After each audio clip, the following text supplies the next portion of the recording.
Working in Australia, we encounter many different nationalities and cultures within our day-to-day work life. It is important that we show understanding for these different cultures, as no one culture is right. Yes. Various academics have done research in the area of cross-cultural communication, whereby they are studying how different cultures interact and have developed various theories as to how these cultures can be grouped according to their cultural traits. Working within this company, we encounter a lot of international Indian workers who are brought out to Australia for temporary work contracts. I think some of the hostility within the workplace is caused by a lack of understanding of the cultural differences. Yes. I think you're right. Let's look at some common workplace scenarios and analyze what went wrong, and what could have been done better to create a more welcoming environment for all workers, no matter what their cultural background. Good morning, Wayne.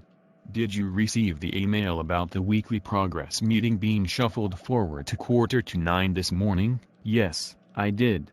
I have cleared my schedule to make sure I will be there. Great. I hope there are lots of positives to be discussed this week.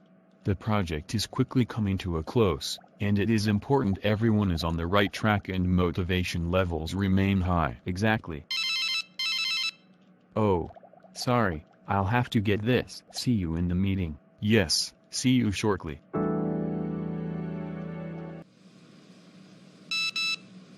Robert, I saw that today's weekly progress meeting has been preponed. No. It has been moved forward to 8:45 this morning. Please don't be late. Well, I will be finished with my earlier meeting at around 8:30. Then, I will be making my way there. I will see you at 8:45. On the dot. See you. Bye.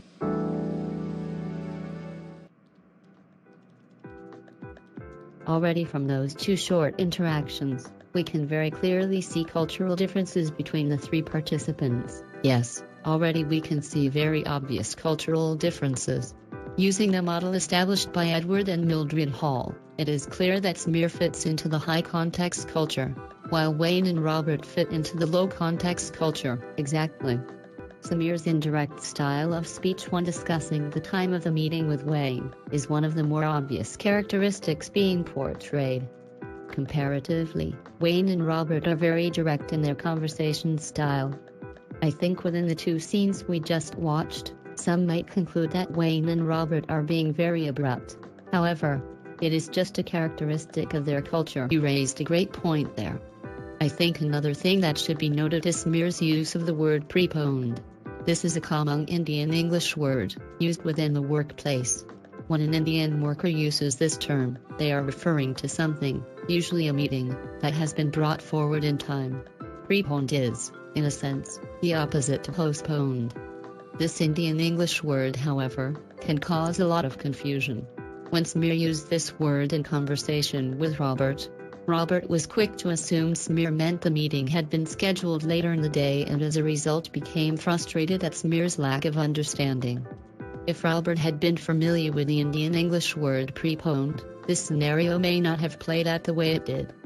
Let's look at another scene and see what other cultural differences we can pick up on. Great idea.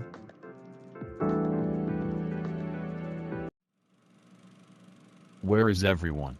I spoke to Samir this morning in the elevator and he said his meeting prior would be finishing around 8:30. I just wished they would respect the time of meetings to the same level that I do. I am always kept waiting. Yes. It is rather inconvenient. They are always working on so many things at once that it seems they have trouble prioritizing the most important tasks. Samir, Irene, Vishnu and others. They've all come out to Australia to work and don't even respect our work ethics. If they want to work in this country, they need to work like everyone else. I understand where you're coming from. It is unfair on those who structure their time appropriately and plan out their day. They need to adapt to our work ethics. Their behavior in regards to this meeting is just inappropriate. Well, they are now 10 minutes late. I'm calling this meeting off. We both have 9 o'clock meetings and cannot be late for them. I will be sending a stern email about this meeting. I think that's appropriate. We cannot know how much longer they would keep us waiting. Talk to you later in the day. Yes, catch you later.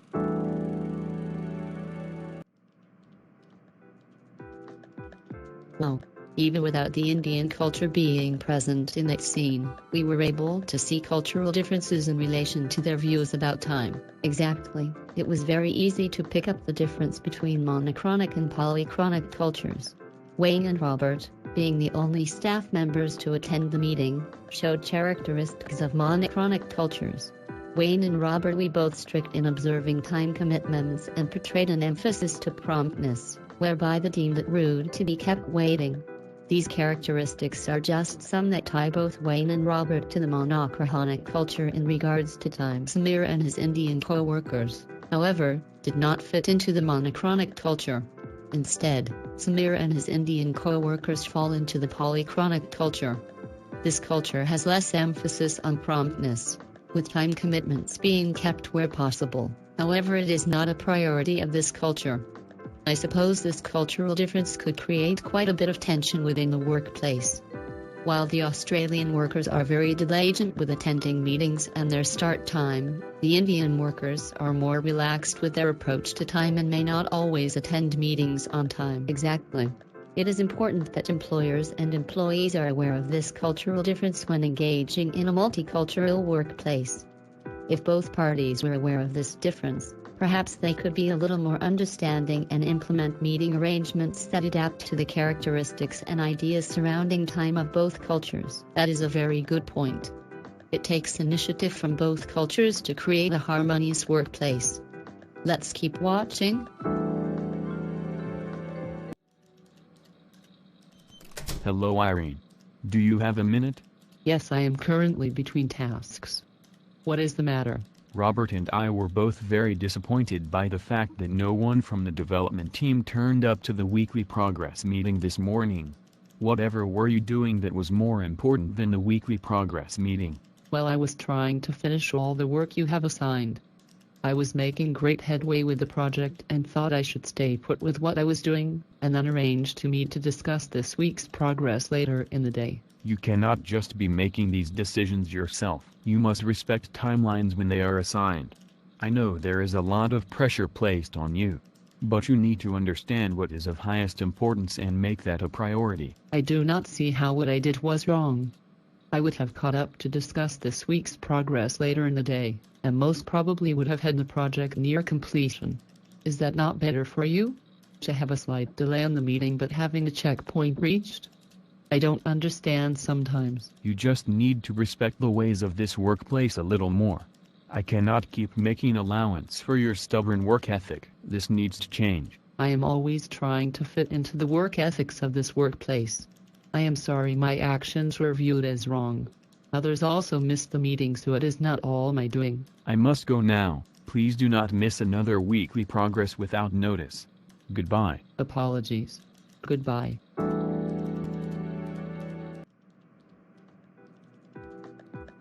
Now that was a great example of how poor cross-cultural communication can lead to hostility in the workplace. Yes, let's not get too carried away though. I think if we switch to analyzing this scene through the Lewis cultural model, we may be able to see more cultural differences between Irene and Wayne. That's a great idea. Wayne, being Australian, falls into the linear active culture, while Irene, being Indian, is placed between the reactive and multi-active cultures. Let's start with Wayne.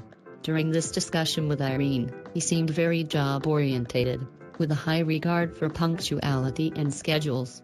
This was particularly shown through Wayne stressing how important attendance at the weekly progress meeting was, and also how disappointed both he and Robert were in regards to the nil attendance. Additional to this, Wayne seemed to dislike losing face, portraying very little emotion apart from his tone showing irritation. And how about Irene? What characteristics of the reactive and multi-active cultures did you think she portrayed? I think you're right about Irene falling between the reactive and multi-active cultures. She showed characteristics of the multi-active culture, including having ready excuses when in trouble, focusing on several things at once and being very unpunctual, especially in regards to the weekly progress meeting. Additional to this, Irene was quick to change plans while working on several things at once. Instead of following the plan and assigned timelines strictly, as Wayne had expected, Irene took it upon herself to reevaluate the timeline and delay the meeting to allow her to work longer on the task at hand. One aspect of the multi-active culture that she did not align with, however, was the extensive use of body language. Instead, Irene was more in line with the reactive culture in this respect, using only subtle body language. You raised some good points there.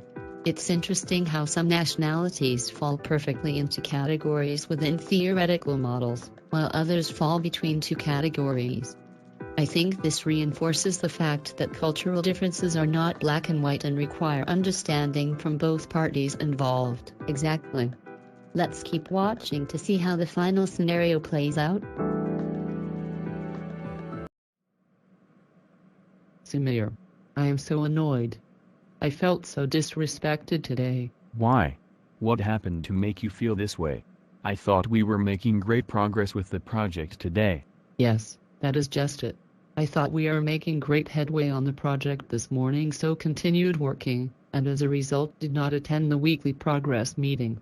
This afternoon, however, Wayne came up to me and told me he was disappointed that no one attended the meeting, and seemed to look past the point that we did not attend because we were making great progress with the project. I see. Yes, the management team does not seem to understand that when they place so many tasks on us to do at once, we work through them in the way we see most productive. Exactly. They must think we are superhumans or something. We cannot do everything at once. Sometimes they need to learn to wait or adapt to our work ethics. They always say we have to adapt to this country. Yet they do nothing to make us feel that the work we produce for them is successful. We are trained in a certain work practice, and if they want to use us as workers, perhaps they should adapt to their employees' needs a little. Sometimes I wish I could do this work back home in India, where everyone has the same work ethics. Yes, but you must remember that working out here in Australia is providing for your family back home in India. You are out here trying to better their lives. Perhaps we could talk to Wayne and Robert to have these issues addressed a little better. I don't know. I don't know if they would actually listen to our opinions. They appear very strong about us being the ones who must adapt. They have no consideration for others. I suppose it is worth a try though.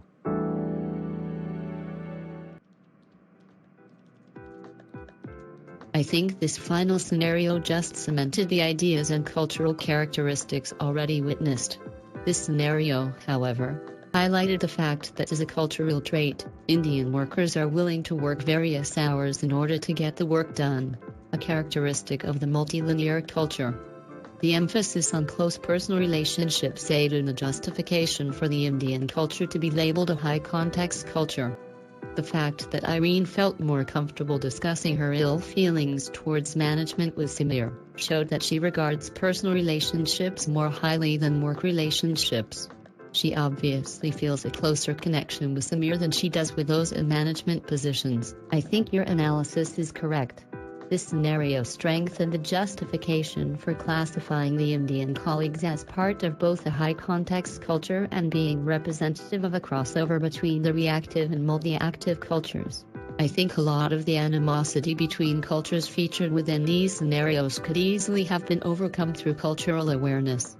If all parties involved were educated on the differing cultural characteristics of those in their workplace, everyday runnings would no doubt be a lot smoother.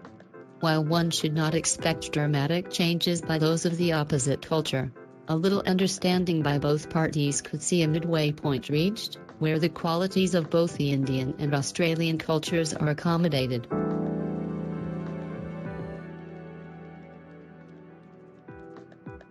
Well, it was great discussing cross-cultural communication within the workplace with you today. Hopefully our discussion has sparked some ideas as to how issues within the workplace relating to cross-cultural communication may better be addressed. Yes. Hopefully scenarios analyzed have clearly shown how cultural difference is normal, and is just an aspect of the multicultural workplace that must be addressed. I think it's important to erase the ideology of one cultural practice being correct, and instead changing the mindset to be accepting and accommodating of cultural difference. Exactly. A little change by all involved can make a very big difference in the workplace dynamic. I'll catch you around the office. See you around.